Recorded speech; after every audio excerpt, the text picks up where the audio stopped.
Livro Jesus Não É Quem Você Pensa. Capítulo 7. Como podemos conhecer Jesus? Este livro é um convite para abandonar as ideias erradas a respeito de Jesus, deixar o peso da religiosidade e assim encontrar paz e descanso para nossa alma. Estamos em busca dele, de sua verdadeira identidade, de quem ele é e do porquê ele veio a este mundo e morreu numa cruz. E tudo isso é muito especial.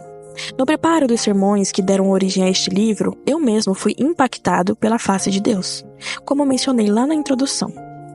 Quando nós buscamos a essência do coração de Jesus, nós descobrimos a face do próprio Deus.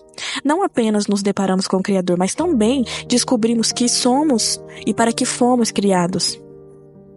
É por isso que quando olhamos para Jesus, somos desafiados e gentilmente confrontados. Esse último capítulo não esgota o assunto a respeito de Jesus. O próprio João afirma que ele escolheu relatar o que era mais importante, porque era impossível descrever todos os feitos de Jesus. O assunto é inesgotável. Jesus, em seu discurso na última ceia, disse: "E a vida eterna é isto, conhecer a ti, o único Deus verdadeiro, e a Jesus Cristo, a quem enviastes ao mundo." João 17:3. A vida eterna, o que nós vamos fazer para sempre, é conhecer Jesus. Nem toda a eternidade será suficiente para compreender e experimentar a largura, a altura e o comprimento, nem a profundidade do seu amor e do seu caráter. O que as crises de fé nos ensinam a respeito de Jesus? Você já viveu uma crise de fé? Já passou por um tempo difícil na sua caminhada cristã? Na sua experiência de vida religiosa? Na igreja onde você cresceu? Diante de frustrações e sofrimento, você já duvidou do amor e do poder de Deus? Você pode ter pensado em desistir, talvez até tenha, de fato, desistido da fé e deixado tudo para trás. Talvez hoje mesmo você esteja enfrentando uma crise. Pode ser que você busque uma luz no fim do túnel, na esperança de ser iluminado pela verdade e resgatado dessa noite escura da alma. De onde surge uma crise de fé? Por que passamos por essas crises? Para responder esses questionamentos, quero apresentar um relato bíblico que se encontra no Evangelho de Lucas. Naquele mesmo dia, os 2 dos seguidores de Jesus caminhavam para o povoado de Emaús, a 11 quilômetros de Jerusalém. No caminho, falavam a respeito de tudo o que havia acontecido. Lucas 24:13. Esse texto fala de 2 discípulos que estão decepcionados com Deus. Eles se sentem traídos pelo Senhor. Estão angustiados, frustrados e arrebentados por dentro. Eles sentem que Deus não cumpriu suas promessas porque aquilo que esperavam não aconteceu. Seus corações estavam cheios de sonhos que se tornaram pesadelos. O dia virou noite, a esperança se tornou profunda depressão. É isso que esses 2 estão vivendo exatamente no dia em que Cristo ressurgiu dos mortos. É domingo de ressurreição e os seguidores de Jesus entram num profundo desânimo, então experimentando uma crise de fé.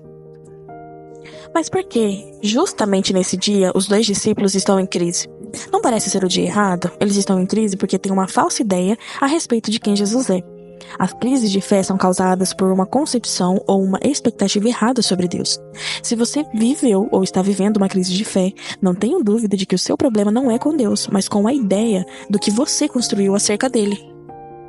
Infelizmente, nós temos o costume de criar uma caricatura de Jesus. Enganamos a nós mesmos com a ilusão de um Deus criado, um Jesus feito à nossa imagem, de acordo com aquilo que somos, queremos e desejamos. Nós nos relacionamos com essa ideia de Jesus, que não é realmente Jesus. E aí reside um grande perigo. Há quem passe a vida inteira mergulhado num relacionamento de ilusão com um Deus que sua própria mente criou. Não tenha a menor dúvida de que uma ideia errada sobre Jesus levará você a viver expectativas frustradas, decepções atrás de decepções, porque esse Deus criado à sua imagem não é o Deus verdadeiro. No momento que você mais precisar, ele não estará lá, porque é uma mentira e engano. Esse Deus foi criado como uma projeção do seu próprio coração pecador a respeito daquilo que você gostaria que ele fosse, a fim de satisfazer os seus próprios desejos. Embora os 2 discípulos do relato de Lucas sejam chamados de seguidores de Jesus, pelo próprio texto bíblico, eles não conheciam Jesus verdadeiramente. Seguindo-no por conta de suas próprias expectativas, tinham uma ideia errada a respeito de quem Jesus era. Tínhamos esperança que ele fosse aquele que resgataria Israel. Isso tudo aconteceu há 3 dias. Lucas 24:21. Aqui eles mostram a ideia errada que tinham. Eles são apenas um exemplo do que todo o povo pensava naquela época.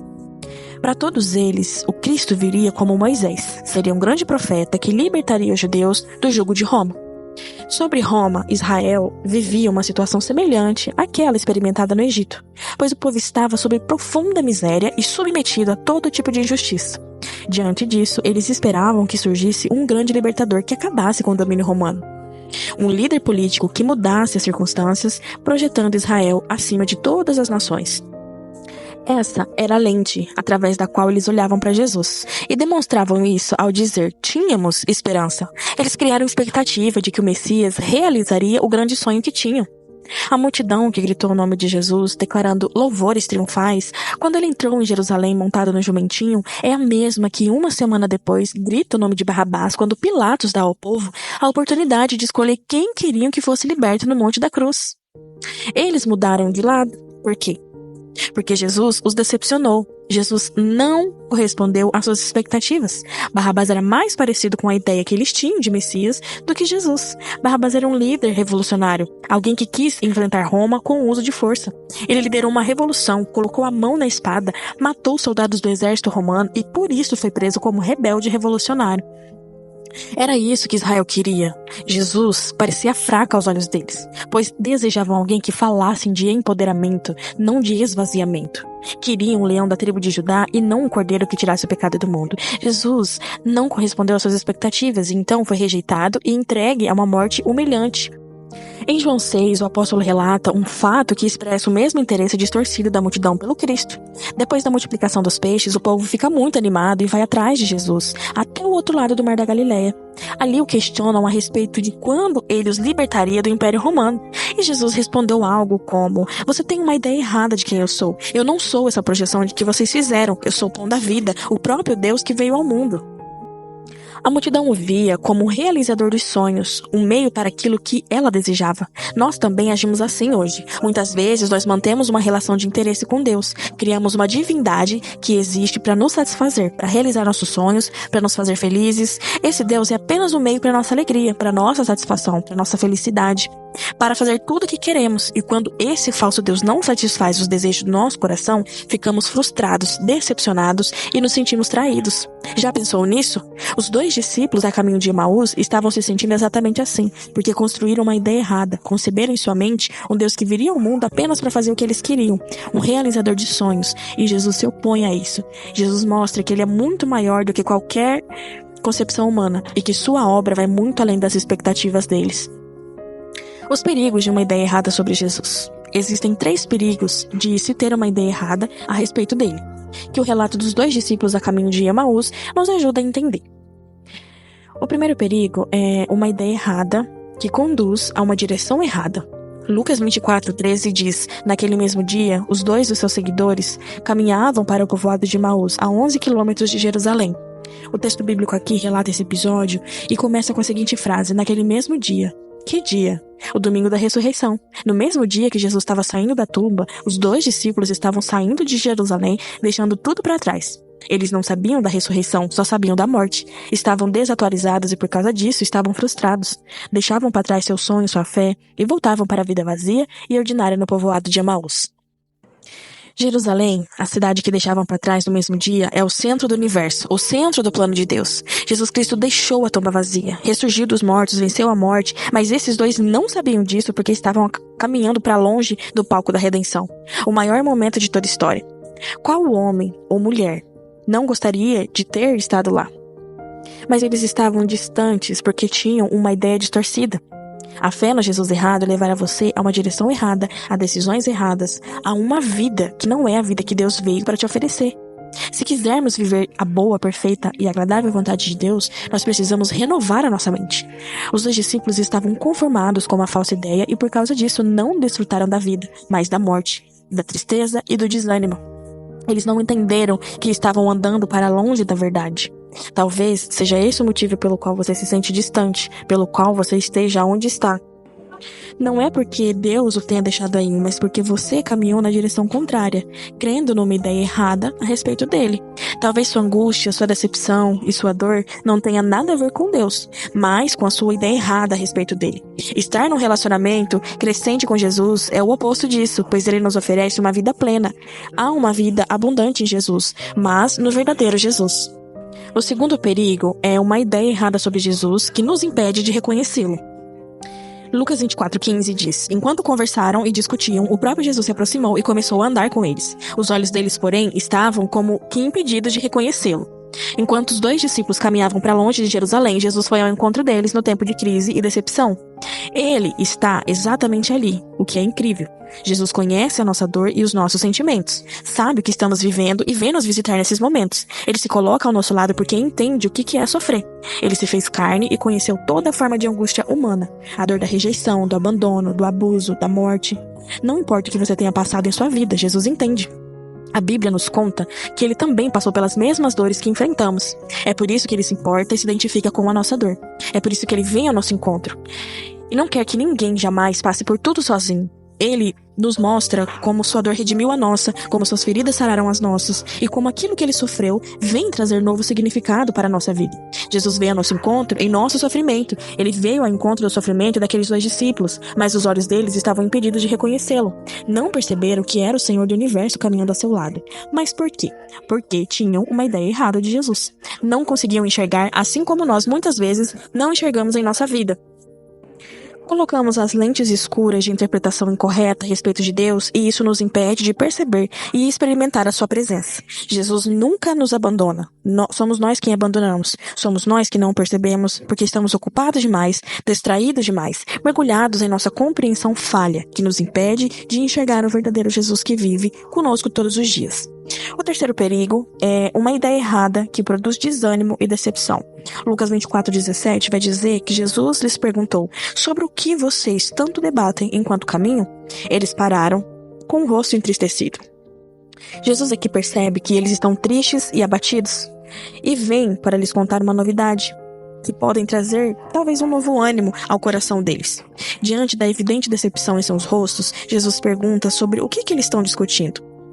Então um deles, chamado Cleopas, respondeu: deve ser a única pessoa que em Jerusalém não sabe das coisas que acontecem lá nos últimos dias.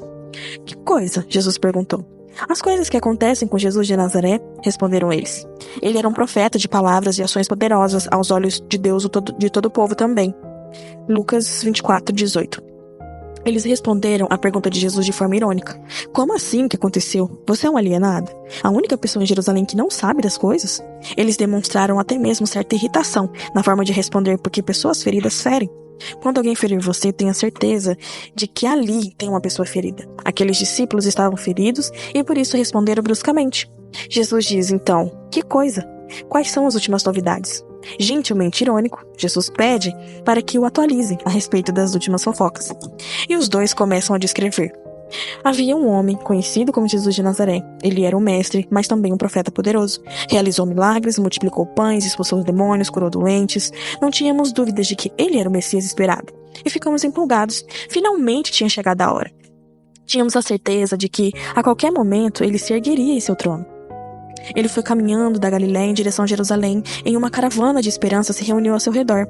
Uma multidão se juntou a ele no templo, expulsou os cambistas, fez o inimaginável. Ele expôs a hipocrisia dos líderes religiosos e dos fariseus. Sabíamos que a qualquer momento ele começaria o seu reinado. Achamos que Roma se submeteria a nós, que a iniquidade seria extinta, que a injustiça seria aniquilada, que a fome e a miséria seriam erradicadas e que a ação do diabo seria eliminada para todo sempre. Ficamos entusiasmados, encantados e surpresos com aquele homem. Nosso coração se encheu de expectativa para aquele grande momento.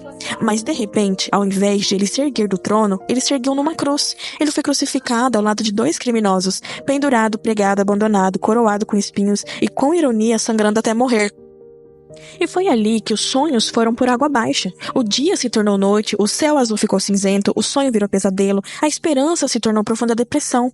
Então os 2 discípulos deixaram tudo para trás. Saem de Jerusalém, abandonam seus sonhos, caminham no domingo em direção à sua aldeia, de volta para uma vida vazia e sem sentido, para o cansaço do dia a dia completamente derrotados. É isso que acontece quando nos relacionamos com uma ideia errada a respeito de Jesus, porque a crise é inevitável. Se você alimenta uma ideia errada sobre Deus, você certamente irá se frustrar profundamente. Quando Jesus veio a este mundo, os judeus, o seu próprio povo, tinham uma ideia errada sobre quem ele deveria ser, o Messias. Por isso não o reconheceram.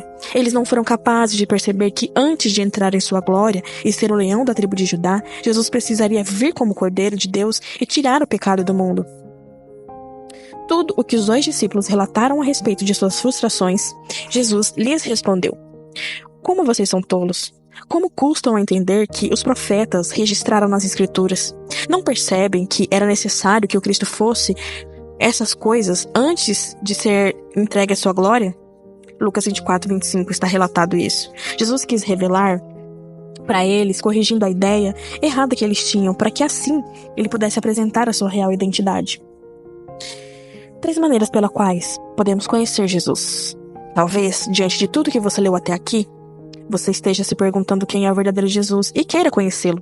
Por meio desse diálogo tão importante e tão profundo entre o Cristo e os 2 discípulos, também é possível aprender 3 maneiras de conhecer Jesus. A primeira é através da Bíblia. A Bíblia é um livro vivo. Nela, o próprio Deus se revelou a nós, mostrando a essência do seu coração e da sua face. Infelizmente, muitos ainda não aprenderam a ler a Bíblia. Consideram um compilado de histórias e exemplo a seguir, e acabam se perdendo. Na verdade, precisamos ter consciência de que ela é a única história. Tudo na Escritura Sagrada aponta para Jesus. Ao ler a Bíblia, precisamos ter em mente que ela é um livro de tema único. A história da redenção para a glória de Deus Pai. A criação perfeita, a rebelião humana, os anúncios a respeito do Messias, os símbolos que apontavam para sua vinda e a encarnação do próprio Deus. A identificação com a nossa frágil humanidade, o peso do pecado sobre Cristo na cruz, a vitória da ressurreição, a igreja testemunhando seu amor, a esperança do glorioso retorno de Jesus. Cada detalhe aponta para Jesus e encontra sentido nele. Nada que seja dito e usado nas Escrituras, mas fugindo desse contexto, é válido. A Bíblia é um livro que nos conta do início e também o final da história da nossa vida, que é o começo da verdadeira vida, o primeiro dia da eternidade. Os capítulos 21 e 22 de Apocalipse relatam um dia que estaremos todos juntos na bodas do Cordeiro, celebrando a vitória de Jesus, pois nós teremos vencido junto com ele, sem lágrimas, sem dor, sem morte, somente o desfrute eterno da presença plena do Senhor. Tudo o que nos cabe conhecer sobre o próprio Deus está revelado na Bíblia e é nossa responsabilidade estudá-la e conhecer mais do nosso Senhor por meio dela. O segundo ponto é a comunhão. Jesus entrou na casa dos seus seguidores, sentou-se à mesa, partiu o pão e o abençoou. A primeira coisa que ele fez ao sair da cruz foi ir para a mesa em comunhão. É interessante observar que a cruz não é um fim em si mesma, ela é um meio para o fim. A mesa, um lugar de amor, comunhão e restauração. É por meio da comunhão sagrada da mesa que podemos desfrutar da presença de Jesus. Esta foi a razão da morte na cruz, ter a cada um de nós sentado na mesa com ele, numa relação de intimidade, na qual Jesus derrama o seu sangue e parte o pão em nossa vida. Isso é a comunhão. Você tem uma relação íntima com Jesus? Você se senta à mesa com ele? Foi sentado à mesa na última ceia, em comunhão com seus discípulos, momentos antes da crucificação, que Jesus deu um novo mandamento.